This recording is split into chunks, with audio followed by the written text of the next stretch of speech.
Ok, prenez place, installez-vous confortablement, car vous êtes sur le point d'entreprendre un voyage aussi éloigné que possible dans le temps, en direction de l'éternité. Car aussi étrange que cela puisse paraître, la trajectoire de votre vie est infiniment plus complexe que celle des corps en orbite que la mécanique céleste. Si personne ne saurait prédire votre avenir, il en va peut-être autrement pour celui de l'univers et de tout ce qui le constitue. Si l'on se penche sur les lois de la nature qui les gouvernent, on peut y voir se refléter l'avenir des futurs lointains. Et comme on sait en partie les prévoir, voici donc leur histoire. Quand la lumière pour nous s'éteindra, la matière qui un jour nous a constitués continuera d'exister et les étoiles de briller. 2366 ans se sont déjà écoulés et la comète de Halley fait son grand retour dans le système solaire interne. Quelques 10 000 ans plus tard, la supergéante rouge Antares se transforme en supernova. L'étoile, monstrueusement lumineuse, devient visible dans le ciel, même en plein jour, par nos descendants. Et la Terre continue de tourner, sur elle-même, de plus en plus lentement, ralentie par les effets de marée engendrés par la présence de la Lune, à raison de 0,02 secondes par siècle. Si bien que dans 50 000 ans, il nous faudra ajouter 1 seconde à la durée du jour. 1 seconde en plus par tour de Terre plus tard. Pour les prétendus astrologues, les choses commencent à se compliquer. Car le mouvement des étoiles se déplaçant dans notre galaxie a fini par transformer la voûte céleste, où se dessinent maintenant des centaines de constellations nouvelles, dans un ciel qui ne ressemble plus, en rien, à celui que nous connaissons aujourd'hui. 200 000 ans se sont encore écoulés, et la sonde Voyager 2 passe à proximité de Sirius, actuellement la plus brillante des étoiles de notre ciel. Nous avons maintenant dépassé le point où, compte tenu de la fréquence des impacts, la Terre s'est vraisemblablement prise un astéroïde de plus d'1 kilomètre. Et après 1 million d'années à subir les affres du temps, à se faire sabler par la pluie, par les vents, la grande pyramide de Gizeh, comme tous les bâtiments construits en pierre aujourd'hui, commence à devenir méconnaissable.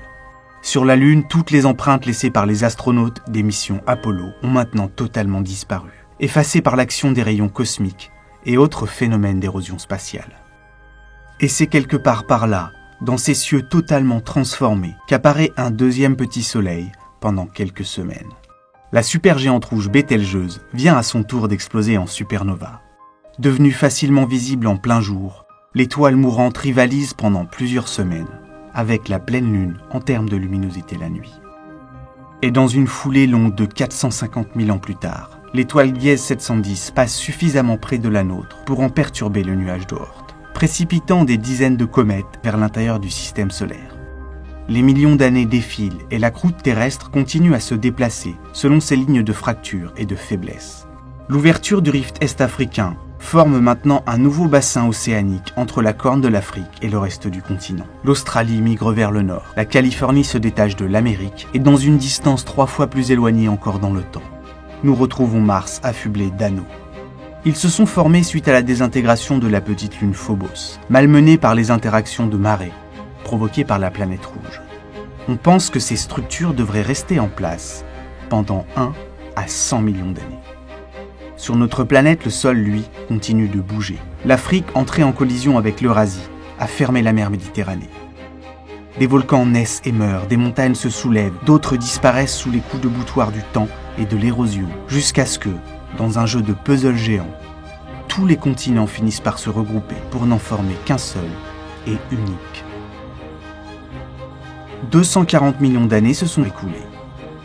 Et notre système solaire a maintenant bouclé, à partir de sa position actuelle, un tour complet autour du centre de la Voie lactée. 60 millions d'années plus tard, des anneaux, Saturne n'est plus le seigneur. Les poussières et les glaces qui les constituaient ont toutes été dégradées par les rayonnements ultraviolets émis par le Soleil et par le plasma généré par les collisions répétées avec des micrométéorites. Captés par le champ magnétique et la gravité de la géante gazeuse, ils ont fini par plonger dedans.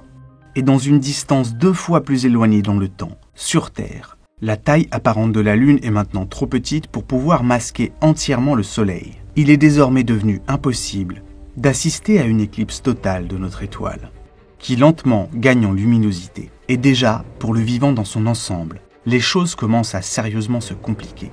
L'intensité croissante du Soleil, qui a augmenté l'érosion des roches de surface, a fini par piéger le dioxyde de carbone de l'air dans le sol. Parallèlement, la tectonique des plaques de notre planète vieillissante ralentit. l'activité volcanique cesse progressivement. Sans volcan pour recycler le carbone dans l'atmosphère, le niveau de CO2 chute drastiquement, jusqu'à ce que pour la quasi-totalité des plantes, réaliser la photosynthèse ne devienne impossible. Pour ceux qui seront peut-être là, il est grand temps de penser à décamper, ce qui fait quand même un peu chier. 200 millions d'années plus tard, l'oxygène libre et l'ozone ont totalement disparu de l'atmosphère. En surface, toutes les formes de vie multicellulaires se sont éteintes. Et voilà que la luminosité du Soleil atteint un niveau 10% plus élevé qu'elle ne l'est aujourd'hui. La température moyenne de surface est maintenant de 50 degrés, et les océans commencent à s'évaporer, transformant progressivement notre monde en véritable sauna. En surface, seules quelques formes de vie élémentaires résistent encore peut-être au niveau des pôles à cet enfer. Cela fait maintenant 1 milliard d'années que les sondes Voyager 1 et 2 ont été lancées. Elles dérivent probablement toujours dans l'espace, à 25 000 années-lumière de leur point de départ. Et les informations gravées sur les 2 disques d'or qu'elles ont embarqués, à force de subir les bombardements du rayonnement cosmique, sont devenues illisibles. 1,3 milliard d'années plus tard, le noyau externe terrestre a suffisamment refroidi pour se solidifier. Progressivement, son mouvement s'arrête. Et avec lui, le champ magnétique terrestre. Privées de ce bouclier protecteur, les hypothétiques formes de vie restantes se retrouvent soumises au bombardement mortel des particules de haute énergie provenant de notre Soleil. Dans les cieux de cette époque, la galaxie d'Andromède qui fonce vers nous à la vitesse de 140 km par seconde est devenue distinctement visible à l'œil nu, dorénavant plus imposante en taille que la pleine lune. 500 millions d'années se sont encore écoulées. La température de surface du globe avoisine les 150 degrés. Et notre planète bleue n'en a plus que le nom. Hormis peut-être quelques colonies unicellulaires, reléguées dans des lacs de très haute altitude ou des cavernes souterraines, rien ici ne peut survivre. Sur Terre, la vie s'éteint.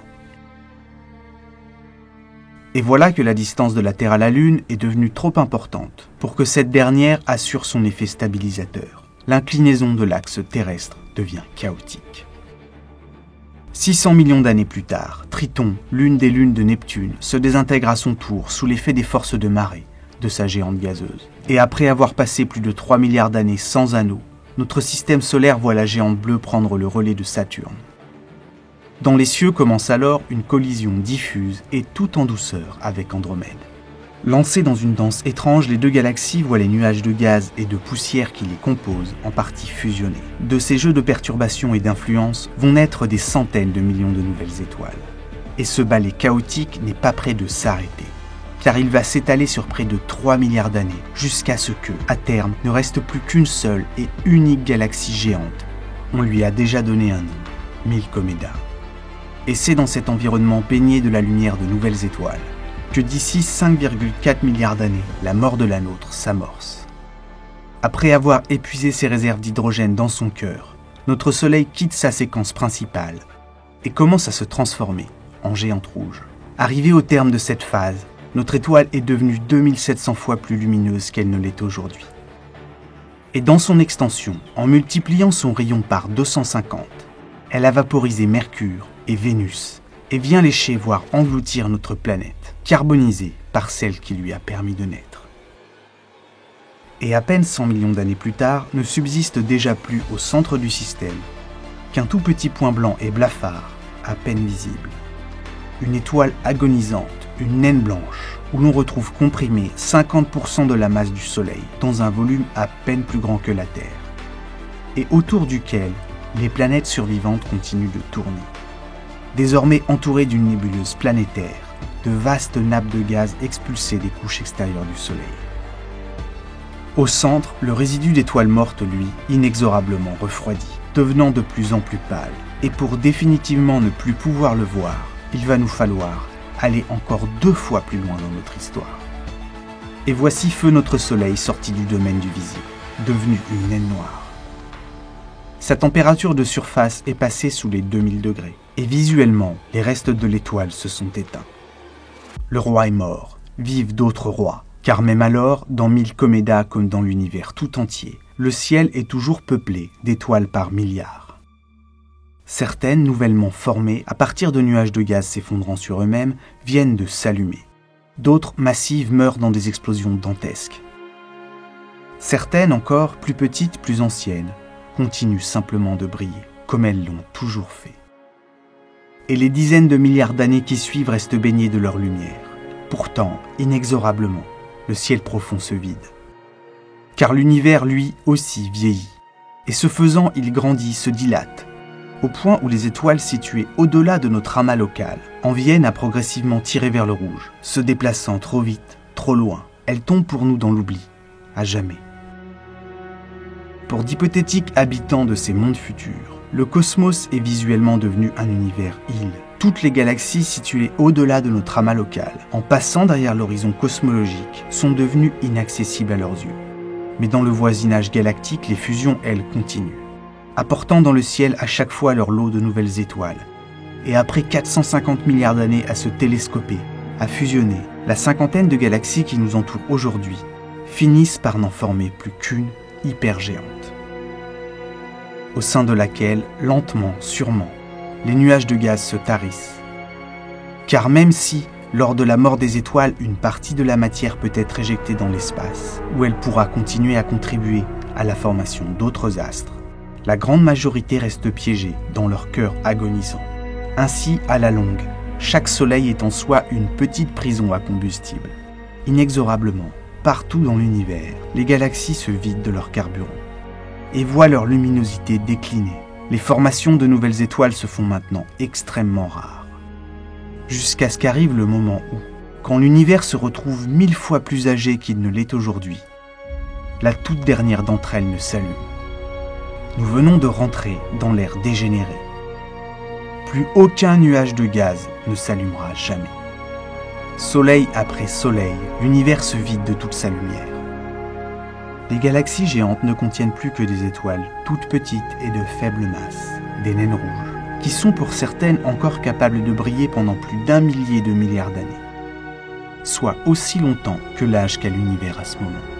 Mais si nous avons longtemps pensé les étoiles comme immortelles, nous avons découvert qu'aucune ne l'est. Et lorsque l'univers se retrouve à être 10 fois plus âgé, il arrive le jour où la toute dernière étoile s'éteint. Visuellement transformée en corps sombre, tous les rois sont morts. Et le temps continue de filer. L'univers, lui, continue d'exister, l'horloge cosmique de tourner. Plus vieux d'une seconde, chaque seconde, il reste encore jeune comparé au temps à venir. Et les cieux, d'un noir d'encre, ne le sont pas en fait encore totalement. Dans chaque galaxie géante, pour des milliers de milliards de corps sombres, on compte en réalité en moyenne une petite centaine d'étoiles actives. Car quand on a devant soi l'éternité, l'improbable ne peut que finir par arriver. Celles-ci se sont formées suite à des collisions rarissimes entre deux astres éteints qui, occasionnellement, en se percutant, fusionnent et se rallument. Plus rarement encore, il arrive que des systèmes binaires d'étoiles mortes, se tournant l'une autour de l'autre, ne s'effondrent. De leur fusion peuvent naître des novas, qui de leur flash éphémère viennent dissiper pendant quelques semaines les ténèbres de l'ère dégénérée, avant que tout ne retombe dans l'obscurité, jusqu'à ce qu'un tel événement ne se reproduise, avant que plus aucun n'ait jamais lieu. Dans ce noir désormais total, on trouve pourtant encore des corps, des résidus d'étoiles brunes, blanches ou à neutrons, et des trous noirs. Tous ces rémanents stellaires continuent de tourner autour du centre galactique. Leurs trajectoires se croisent, ils se frôlent et parfois se déstabilisent. Les astres les plus légers, les planètes gelées, ayant échappé à la mort de leur étoile, et qui leur tournent encore autour, vont être les premières à faire les frais de ces perturbations gravitationnelles. Partout dans l'univers, le passage d'astres compacts dans leur voisinage va, avec le temps, avoir raison de la stabilité de leur orbite, au point de les arracher à leur système. Quant aux quelques planètes survivantes de ce jeu de billard cosmique, elles vont à terme voir leur orbite comme fatiguée, au point de finir par aller s'écraser sur l'étoile au centre de leur système. Des étoiles dont la température continue de chuter. La plupart ont depuis longtemps passé le stade où l'on pourrait poser la main dessus sans se brûler. Leur température de surface est descendue sous celle de votre frigo. Et lorsqu'un million de milliards d'années se sont écoulées depuis notre présent, la surface de feu notre Soleil est à moins de 168 degrés Celsius. Et dans l'univers, plus rien ne se passe durant une petite éternité. Pour voir de nouveau quelque chose d'intéressant se passer, il va nous falloir avancer jusqu'à ce que l'univers soit 10 000 fois plus âgé qu'il ne l'est à ce moment. Et après des milliers de milliards d'années à s'échanger de l'énergie orbitale, à accélérer, c'est maintenant au tour des astres dérivants les plus massifs de se retrouver éjectés de leur galaxie. La majorité d'entre eux partent ainsi errer dans le cosmos, pendant qu'une petite partie, survivants de ce jeu de billard cosmique, voient leur orbite comme fatiguée, et avec le temps finissent par plonger en direction du trou noir supermassif qui trône au centre de chaque galaxie. Alimenté par ses rémanents stellaires, celui-ci devient un temps le théâtre de gigantesques explosions de matière et de rayonnement. À terme, telle sera la destinée de tous les rémanents stellaires. Et quand l'univers est alors 1 million de fois plus âgé que l'âge qu'il avait lorsque les dernières étoiles se sont éteintes, les structures galactiques ont été totalement dépouillées. Et l'horloge, elle, continue de tourner. Nous sommes rentrés dans l'ère du grand frisson, et l'univers qui n'est encore qu'un nourrisson au regard des temps à venir n'est plus qu'un vaste champ de poussière, de roches et d'astres dérivants. Les futurs lointains sont toujours au début un peu chiants. Mais ne partez pas, car ce qui commence à ressembler à une histoire sans fin cache peut-être en bout de course des millions d'happy end. La suite va dépendre de la stabilité de quelque chose qui est en nous, la matière elle-même. Car même si chaleur, lumière et étoiles ont pris la porte de sortie, les atomes, eux, sont toujours là, encore de la partie. Aussi froid et solide soit-il, tous les éléments n'en restent pas moins bien présents. Et pour savoir ce qui les attend, il nous faut nous pencher sur une question. Les briques qui constituent la matière sont-elles, à très long terme, éternelles ou instables ? Et même si personne n'a jamais vu un atome mourir, peut-être que l'univers, lui, le verra. Si les protons que l'on retrouve dans le cœur de tous les noyaux atomiques se révèlent pouvoir mourir, être instables, alors, pour vous la faire courte, après des durées allant selon les estimations de 10 puissance 34 ans à 10 puissance 43 ans, les uns après les autres, les protons vont se désintégrer. Et avec eux, la matière, qui devenue incapable de se structurer, se désagrège. Tout ce qu'il reste, étoiles dérivantes et planètes errantes, roches et poussières, toute, absolument toute la matière telle qu'on la connaît va disparaître, émettant au passage une quantité dérisoire d'énergie, la seule disponible dans l'univers, au point où un astre gelé de la masse de notre Soleil ne libère qu'une quantité d'énergie de l'ordre de celle de votre micro-ondes allumé. Ce qui, soyons honnêtes, fait encore un peu. Et le temps continue de filer. Jusqu'à ce qu'au bout de quelque chose comme 10 puissance 40 années, l'univers ne devienne si froid qu'il passe sous la température des trous noirs eux-mêmes. Dès lors, ces derniers vont commencer à s'évaporer, et la lumière va faire son retour. Elle prend la forme de violents flashs épisodiques, qui ont pour origine les objets les plus sombres qui existent, car ce processus étrange d'évaporation s'achève pour chaque trou noir, sous la forme d'explosions dantesques, qui viennent brièvement perturber les ténèbres de ce théâtre depuis longtemps, sans spectateurs. Ces flashs épisodiques se succèdent, jusqu'à ce que le dernier des trous noirs ne disparaisse. Seuls subsistent maintenant des particules élémentaires incapables de se lier, et des photons extrêmement dilués et fatigués. Dans un espace où plus rien ne se forme, rien ne se passe, nous sommes entrés dans l'ère sombre. Désormais, le silence est le seul objet dont le néant sonore. La température tutoie le zéro absolu, l'univers est thermiquement mort, il n'a plus devant lui que l'éternité. Ce qui, soyons honnêtes, fait toujours aussi. Mais ne partez pas, l'espoir est toujours ce qui meurt en dernier, car il pourrait y avoir un destin différent. Si le proton s'avère être stable, alors banco, la matière n'a pas encore dit son dernier mot. Elle est toujours présente durant l'ère des trous noirs. Et quand l'univers affiche au compteur 10 puissance 65 années, toutes les choses qu'elle constitue encore commencent par effet tunnel à s'arranger d'une façon exotique qui donne à la matière un aspect liquide.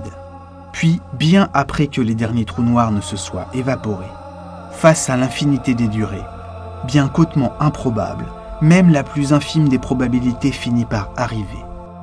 Et occasionnellement, la matière voit les noyaux de ses atomes se fragmenter ou fusionner spontanément en modifiant leur structure atomique pour tendre vers un état de stabilité maximum. Et au terme d'un processus s'étalant de 10 puissance 500 ans à 10 puissance 1500 ans, toute la matière s'est transformée en fer. L'élément atomique le plus stable dans l'univers, qui n'est pas l'état le plus stable de la matière. Une purée de neutrons est-elle encore beaucoup plus stable? C'est pourquoi, sur des échelles de temps inconcevables, par effet tunnel, étoiles, planètes et poussières de fer se transforment en purée de neutrons. Purée qui s'effondre en trous noirs, qui à leur tour s'évaporent. Et dans ce scénario, comme dans le premier, après s'être accroché durant des durées qui ont depuis longtemps dépassé mon imagination fatiguée, et alors que l'univers affiche au compteur 10 puissance 76 années, la matière disparaît. Décidément, ça finit toujours par faire. L'expansion, elle, se poursuit, et pour peu que parler de temps ait encore le moindre sens, pour toujours. Coupez! Sauf que ce claps de fin n'est peut-être pas un point final. En suspension, il pourrait être le point de départ de nouvelles histoires. Moteur, action! Cela prendra le temps qu'il faudra, mais cela le prendra. Du temps, ce n'est pas ce qui lui manque. C'est même tout ce qui lui reste à l'univers. Et il arrivera un jour où il sera 2, 4, 100, 1000 fois plus vieux qu'il ne l'est à cet instant. Et même alors, le temps continuera de s'écouler. Et ce qui peut arriver finira inévitablement par arriver.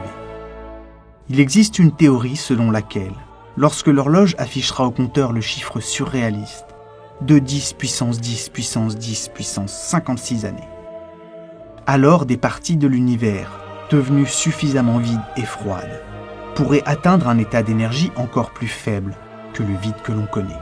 Descendre à ce niveau d'énergie exotique aurait pour conséquence de réécrire dans ces régions de l'espace les lois de la nature. Des lois différentes qui, par l'intermédiaire de l'inflation, donneraient naissance à quelque chose de nouveau, de nouveaux univers, par milliers, par millions, une infinité d'autres univers. Peut-être que cela s'est déjà passé, que le nôtre en provient. Peut-être que cela arrivera de nouveau, encore et toujours, cette fois-ci définitivement, pour l'éternité.